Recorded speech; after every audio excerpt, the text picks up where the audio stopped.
The fridge door opened a crack when I walked past. It didn't swing wide or rattle the magnets. It didn't creak or protest on its hinges. It simply shifted, barely a centimeter, until a thin wedge of pale light slipped across the kitchen floor like something breathing under the door. I stopped. The apartment was quiet in the way late-night apartments are, thick and padded with stillness. My living room lamp was off. Only the faint orange glow of the microwave clock lit the counter. 12:41. The refrigerator hummed softly, its steady electrical murmur blending with the distant hush of traffic 3 floors below. I stood there for a few seconds, barefoot on the tile, waiting for the door to move again. Didn't. I stepped closer and pressed it shut with 2 fingers. The magnetic seal caught with a dull, satisfying thump. "Loose hinge," I muttered to the empty kitchen. The words sounded too loud. I filled a glass of water at the sink and drank it slowly, staring at the refrigerator as if it might defend itself. Nothing happened. Eventually I turned and walked back toward the hallway. Behind me something shifted.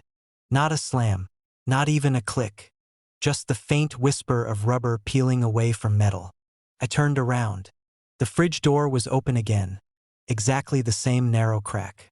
The interior light spilled out in a pale yellow ribbon that stretched across the floor and brushed the base of the cabinets. My chest tightened. I walked back and closed it again, firmer this time. The seal pressed tight. I stood there, staring at the handle.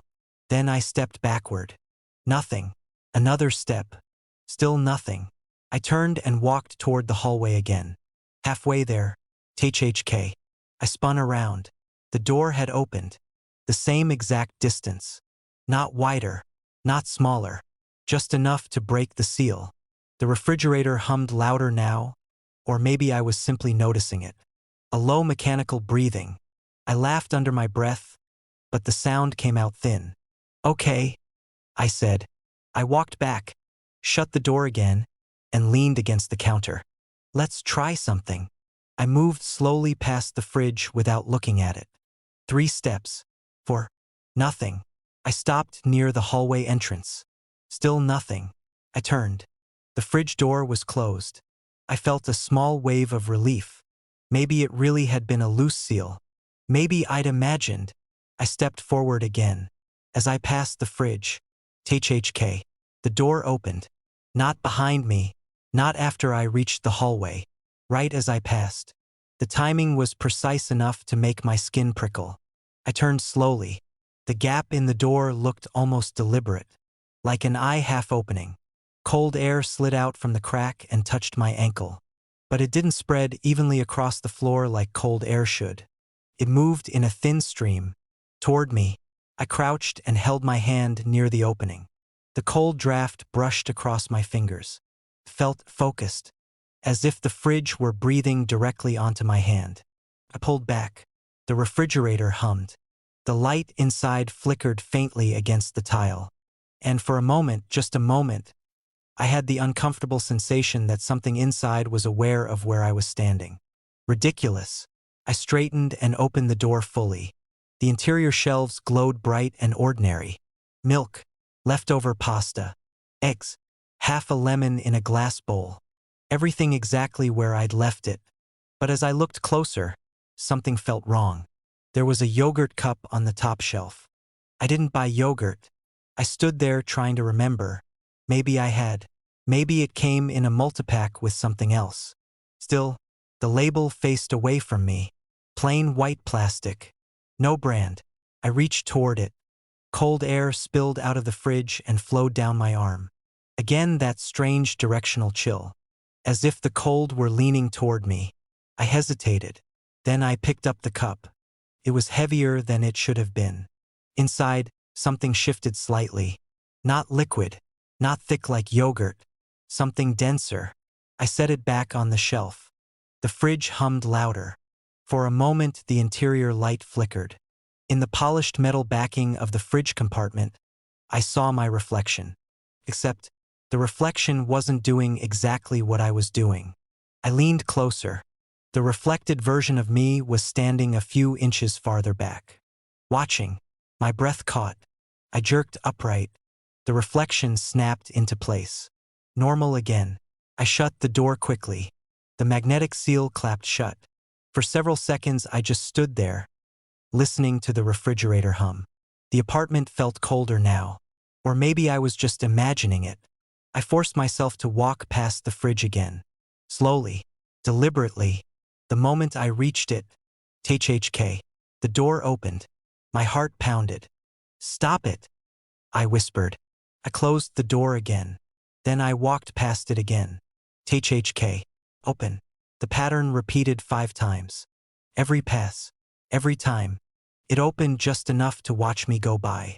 By the 6th time, I didn't feel annoyed anymore. I felt observed. I stood in front of it, breathing slowly. "What do you want?" The fridge hummed. Its vibration traveled faintly through the floor. Then the door opened again. But this time, I hadn't moved. The crack widened slightly. 2 centimeters now. Cold air slid out and curled toward me. The interior light glowed brighter than before. I stepped closer. Inside the fridge, the shelves looked fuller. The yogurt cup was still there. But now there was something beside it. Plastic container. Clear lid. Inside was a bundle of something pale. Wrapped tightly. I didn't remember putting that there. I reached out and lifted it. The container was cold enough to sting my fingers. Inside the plastic wrap, something soft shifted. A strange smell escaped the seal. Metallic. Sweet. My stomach turned. Slowly, I peeled the lid back. The plastic wrap loosened. And beneath it, I saw skin. My hand spasmed and I nearly dropped the container. The thing inside wasn't a full piece of flesh. It was smaller, more precise. A fingertip, cleanly cut, nail intact. The nail was painted a dull blue. I stared at it. My own fingernails were painted blue. A cold pressure built behind my ribs. I looked down at my hand. All my fingers were still there. 10. But when I looked back at the fridge, the shelves were changing. The yogurt cup was gone. The lemon bowl was gone. Instead, neat plastic containers lined the shelf, each one holding something small, something pale. I stepped closer, heart hammering. One container held a lock of dark hair. Another held a single tooth. Another, a small piece of ear. Each container looked freshly sealed, carefully stored, cataloged. The cold air flowed steadily out of the fridge now. Not just toward me, through me. My reflection appeared again in the metal backing. This time it wasn't standing behind me. It was inside the fridge. Looking out, my reflection leaned forward and raised a hand. Its fingers pressed against the inside wall of the refrigerator, as if testing the barrier. The fridge door began to swing wider. The light inside brightened. The shelves shifted again. And suddenly, there was space. A hollow section in the back. Large enough for a body. Cold air rushed past my legs. The refrigerator hummed louder than ever, the sound vibrating through the kitchen. And in the reflection, I saw the inside version of me step backward into the empty space. Waiting, patient, like a space that had always belonged to me. The cold air brushed my face. Inviting. Behind me, the apartment was silent. Empty. I realized something then. The fridge hadn't been opening to watch me. It had been opening to measure. Every time I passed. Every step. Every movement. Learning my shape. Learning how much space I would need. The shelves shifted again with a soft mechanical click. Another container appeared. Empty. Labeled. My name was written across the lid. And the fridge door opened just a little wider, waiting for me to step inside. Her toothbrush was already damp. I noticed it the moment I picked it up from the ceramic cup beside the sink. The handle was cool against my fingers, but the bristles were soft and slightly warm, bent outward in the way they get after brushing. I hadn't brushed my teeth yet. The bathroom was quiet except for the faint ticking of the vent and the distant hum of my refrigerator down the hall. The tile floor held the night's cold, seeping through the thin soles of my feet. I stared at the toothbrush. A bead of water slid slowly down one blue bristle and dropped into the sink. I turned the faucet knob experimentally. It was dry. No recent use. No condensation. The apartment had been silent all evening. I lived alone. The door had stayed locked. No guests, no roommates. No one who could have wandered into my bathroom without me hearing them. Still, the bristles were damp. I ran my thumb across them. They bent easily, releasing another tiny drop of water. My first thought was that I'd brushed my teeth earlier and forgotten. That happened sometimes when my sleep schedule got strange. But the toothpaste tube sat on the counter exactly the way I'd left it that morning. Cap screwed on tight, no fresh smears near the opening. I opened it anyway and squeezed lightly. The paste pushed out in a smooth, untouched ribbon. No indentation from earlier use. I sniffed the toothbrush. It smelled faintly minty. Not strongly, just enough to suggest it had been used recently. Very recently. My chest tightened. Okay, I murmured to the empty bathroom. Maybe the bristles just stayed damp. I rinsed it thoroughly under the faucet, watching water run through the blue and white strands until it dripped steadily into the sink. Then I shook it dry. I dried it again with a paper towel. Finally, I placed it back in the cup. For a moment, I simply watched it.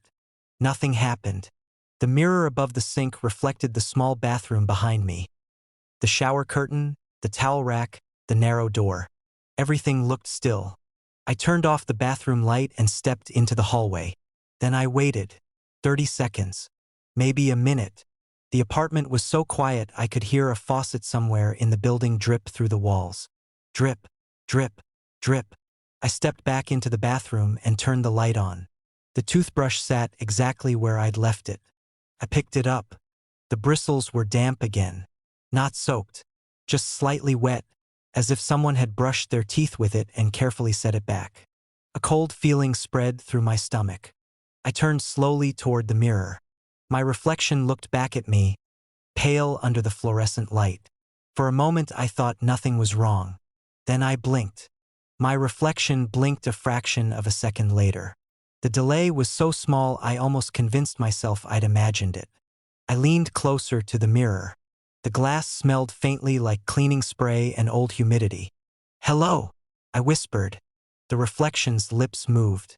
But I didn't hear the word until after they'd stopped. A delayed echo. My throat tightened. I looked down at the sink. A drop of water hung from the faucet tip. Instead of falling downward, it stretched slowly upward, climbing back toward the metal spout before disappearing. I stared at it, heart pounding. Then the faucet dripped again. This time the droplet fell normally into the sink. I shut the bathroom door and locked it. The apartment suddenly felt larger than it had earlier. Longer hallways, deeper shadows. But the bathroom felt smaller, like the walls had moved closer. I picked up the toothbrush again. Still damp. I inspected it carefully. The bristles were slightly splayed near the center. Exactly the way mine usually looked after brushing. But the handle, something about the grip felt different. Worn in a different place. I held it beside the mirror to compare angles. Behind me, the reflection of the toothbrush tilted slightly the wrong way. I froze. My hand hadn't moved, but the reflection's hand had shifted. Just a few degrees, as if adjusting its grip. I lowered the toothbrush slowly. The reflection followed a moment later. I felt suddenly intensely certain of something. Someone else was brushing their teeth. Not in the apartment. In the mirror. I laughed under my breath, the sound shaky. Don't be ridiculous. Still, I tried something. I set the toothbrush down in the cup. Then I turned my back to the sink and counted slowly to 10. The bathroom smelled faintly of soap and damp tile. The air felt cooler against the back of my neck. At 8, I heard a soft sound behind me. Not quite a drip. More like bristles brushing against enamel. A quiet, rhythmic scrubbing. I turned around. The toothbrush sat motionless in its cup. But the bristles were moving. Not visibly, but they were bending, flexing slightly as if pressure were being applied from an invisible angle. The mirror showed the same scene, except the reflection showed a hand holding the toothbrush. A hand that wasn't mine. Pale, long-fingered, moving slowly in brushing motions. My breath caught in my throat. In the reflection, the hand lifted the toothbrush. It brushed along invisible teeth. Then it rinsed the bristles under a faucet that wasn't running in my bathroom. Water splashed silently in the mirrored sink. When it finished, the hand placed the toothbrush back in the cup. The reflection froze again. Empty. My bathroom remained still. I approached the sink slowly. The toothbrush waited where it had been placed. I picked it up. The bristles were warm. Warm like they had just left someone's mouth. My stomach twisted. "Who are you?" I whispered. The mirror didn't answer. But the reflection smiled. I hadn't smiled. My reflection leaned closer to the glass. Closer than the real distance between me and the mirror should have allowed. For a moment it looked like it might step through. Instead, it raised a hand and pointed at my mouth. Confused, I opened it slightly. The bathroom light reflected off my teeth. Something felt wrong immediately. My tongue moved along my gums, counting. 1, 2, 3, 4, 5, 6, 7, 8, 9, 10, 11, 12, 13. I froze. I had one more tooth than I remembered. A small one near the back. Sharp. New. In the mirror, the other version of me lifted the toothbrush again. Slowly. Patiently. Waiting. I looked down at the damp bristles in my hand and realized the toothbrush was never damp because someone else was using it. It was damp because something was brushing my teeth from the other side of the mirror, one new tooth at a time.